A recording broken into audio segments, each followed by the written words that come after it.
안녕하세요 여러분, 반갑습니다. 이신동입니다. 정말 시대가 빨리빨리 변하고 있죠. 그리고 정말 최근에 보면은 너무나 많은 IT 기술, 그 다음에 AI 기술 이런 것들이 들어와서요, 정말 시대를 굉장히 빠르게 변화시키는 것 같아요. 세상 자체가 빨리빨리 돌아간다는 거죠. 제가 가끔 놀라는 것은 정말 스마트폰을 전 국민이 거의 가지고 있다 하는 생각이 들 정도로, 이제는 스마트폰이 없는 사람이 없을 정도로 누구나 불편해서 없으면 살지 못하는 정도가 된 것 같아요. 정말 이렇게 시대가 빨리빨리 변하는 이런 시대에 이 우수한 아이들이 정말 더 우수한 그런 그룹으로 들어가야만 살아남을 수가 있는 거죠. 그냥 평범하게 행복하게 살면 괜찮습니다. 그러나 우수한 능력을 가진 아이들은 우수한 그런 그룹에 들어가지 않으면 정말 진정한 희열, 진정한 행복감을 느끼지 못하기 때문에 그렇습니다. 과연 이런 아이들이 어떻게 살아가야 되는지에 관한 방향을 조금 제시해 보려고 합니다. 오늘은 그래서요, 이런 주제로 말씀을 드려보려고 합니다. AI 시대, 영재들 중 누가 탑 티어가 되는가? 탑 티어라는 것은 최상위라는 걸 말하는 거죠. 영재들 중에서도 누가 탑 티어가 되는가? 사실 우수한 아이들이 초, 중고에서 공부를 잘하면 좋은 대학에 가죠. 또 중학교 때 공부를 잘하면 우리나라에서 영재고라고 하는 아주 정말 우수한 아이들이 모이는 그런 곳에 갈 수 있죠. 그곳에 가면 이제는 수학을 좀 잘했다, 과학을 잘했다, 이거 그렇게 내놓을 만한 게 없어요. 내가 전에 다니던 동네 중학교에서는 전교에서 1, 2등을 했지만은, 그러나 영재고에 가면은 내가 전교에서 1, 2등 했어, 이런 얘기 하면 될까요, 안 될까요? 별로 통하지가 않는 것이죠. 또 이제 대학이 마찬가지죠. 대학에 정말 서울대학교에 진학을 했다, 우리나라의 최고의 대학이죠. 이 서울대학교에 진학을 했을 때 거기 가서 나는 고등학교 때 전교 1, 2등 했어, 이런 말 하는 게 의미가 있을까요? 의미가 별로 없습니다. 정말 그런 아이들끼리 모였다 그럴 때 그런 영재들 사이에서 탑 티어, 다시 최상위 그룹이 되는 데는 뭐가 필요한가 하는 거죠. 정말 미래는 굉장히 빨리 바뀌고 있기 때문에 이런 사회에 잘 적응하는 그런 아이로 우리가 변신해야 된다고 생각을 합니다. 우리 인간들은요, 정보라는 것을 받아들여요. 정보를 받아들여서 감각기관을 통해서, 그리고 저장을 하게 되죠. 감각기관을 통해서 받아들이고, 그런 지식들을 단순 지각을 통해 가지고 저장을 하게 돼요. 지식이 막 쌓이게 되는 것이죠. 지식이 막 쌓여요. 그런데 이렇게 지식을 많이 기억하고 저장하는 것으로 끝나서 될까요? 안 됩니다. 영재들은 바로 달라야 돼요. 많은 지식을 저장하고 있는 것으로 끝나는 게 아니라 그러한 지식을 통해서 새로운 지식을 창출해야 되는 것이죠. 새로운 지식을 창출하는 것, 이것이 굉장히 중요합니다. 그래서 오늘 제가 그런 거에 관한 얘기, 그래서 어떻게 탑티어가 되느냐, 영재들 중에서 탑티어가 되느냐 하는 것을 말씀드려 보려고 합니다. 그래서 첫 번째는요, 단순 지식의 결합을 넘어서야 됩니다. 단순 지식의 결합을. 우리는 아이들이 어릴 때는요, 기억을 잘한다, 똑똑하다고 생각해요. 맞습니다. 영어 단어를 많이 안다, 똑똑하다고 생각해요. 좋습니다. 기억을 잘하는 거죠. 이렇게 지식을 많이 기억을 해.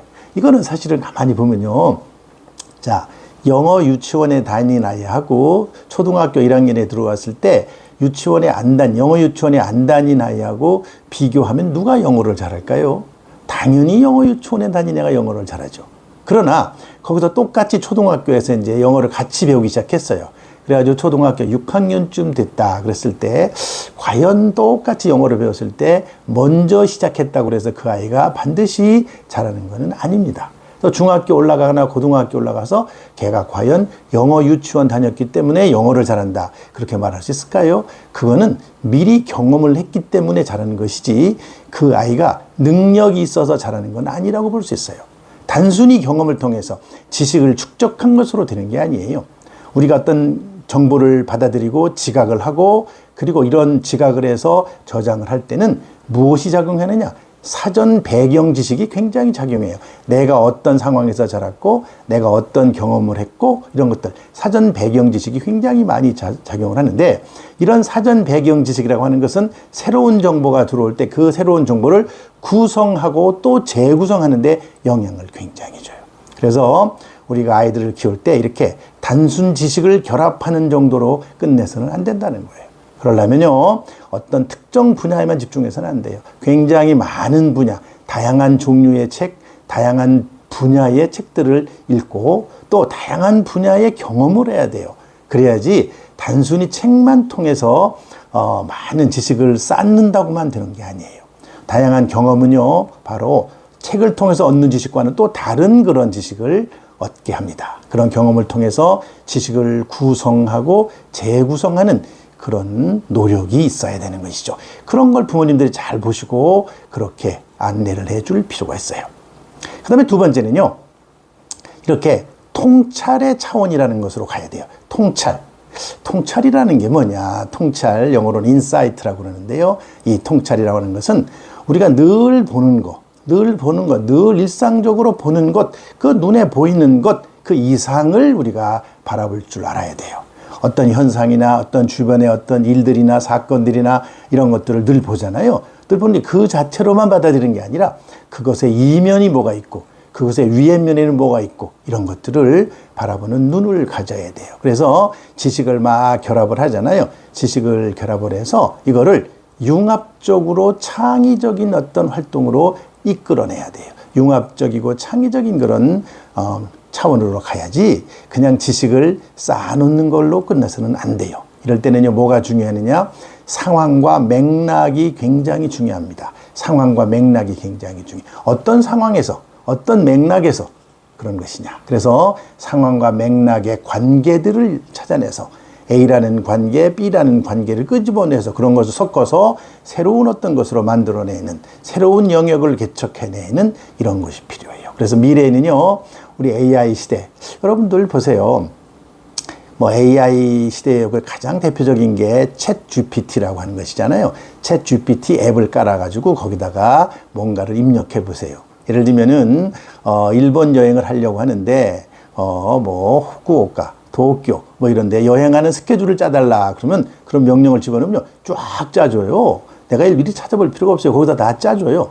이런 것들이 바로 뭐냐면 새로운 것을 나름대로 생성을 하는 것이죠. 그런데 이제는 그래서 지식을 이렇게 결합하는 거 가지고는 안 돼요. 있는 지식을 결합하는 게 아니라 그 결합한 단계에서 그 이상의 단계로 올라가는 그런 아이들이 바로 최상위 탑 티어가 된다는 것이죠.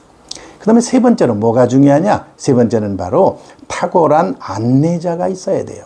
선생님이면 참 좋죠. 선생님이나 부모라든지 주변의 친구라든지 아니면 선배라든지 이런 좋은 그런 어떤 안내자가 꼭 필요합니다. 이런 사람이 있어야 바로 방향을 바로 잡아줄 수가 있어요. 아이들은 아직 새로운 방향에 대해서 익숙하지 않고 잘 몰라요. 그렇지만은 그런 방향을 잡아주면 그 아이가 가지고 있는 그 능력이 그대로 개발될 수 있는 아주 엄청나게 확장될 수 있는 그럴 수 있어요. 여러분들 굿 윌 헌팅이라고 하는 영화 보신 적 있으시죠? 혹시 안 보셨다면 한번 꼭 보세요. 굿 윌 헌팅은 MIT에서 정말 수학과 교수가 어려운 문제를 학생들에게 냈는데 학생들이 잘 못 풀어요. 그런데 청소하는 윌이라고 하는 친구죠. 윌 헌팅이라고 하는 친구가 그 문제를 벽에 막 풀어놓는 거죠.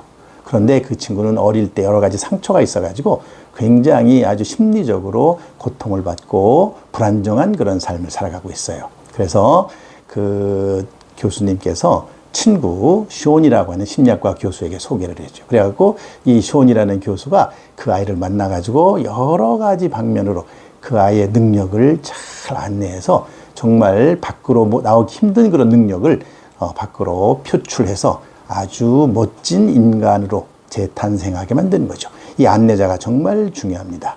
이 의미 있는 타인이죠. 의미 있는 타인. 그러니까 대표적으로 우리는 뭐 학원 선생님도 만날 수 있고요. 학교 선생님도 만날 수 있고 주변에 좋은 선생님을 만나는 것이 굉장히 필요하고 그런 사람이 바로 이런 아이들을 탑티어로 끌어올리는데 굉장히 중요한 사다리 역할을 해줄 수 있다. 그래서 안내자, 코치 이런 사람이 정말 필요하다고 생각합니다. AI 시대를 살아가는 우리 영재들 과연 누가 탑티어에 올라갈 수 있느냐 하는 것이죠. 오늘 세 가지 말씀드렸어요. 첫째는 단순한 지식을 결합하는 단계를 뛰어넘어야 되고요. 둘째는 통찰의 차원으로 들어가야 되고요. 셋째는 좋은 탁월한 그런 안내자를 만나는 것이 대단히 필요하다. 그렇게 말씀을 드렸습니다. 어머니들, 우리 아이들이 정말 이런 기회를 가질 수 있도록 자꾸 길을 열어주시고, 어머니들도 이런 걸 자꾸 살펴보시고 생각을 해보셔야 돼요. 우리 아이가 굉장히 능력을 가지고 있고요. 탁월한 능력이 있고 정말 잘할 수 있는데, 이런 안내가 없다면 이 아이가 가지고 있는 그 능력이 사장될 수밖에 없다는 것이죠. 너무나 아깝죠. 이렇게 능력을 가지고 있는데 개발이 안 되고 사장되면 그거보다 아까운 게 어디 있겠어요. 우리 돈만 낭비하는 게 아니고요. 이렇게 인간이 가지고 있는 인간의 능력도 얼마든지 낭비가 될 수 있다는 것을 우리가 잘 알아둘 필요가 있습니다. 오늘은 여기까지 하겠습니다. 감사합니다.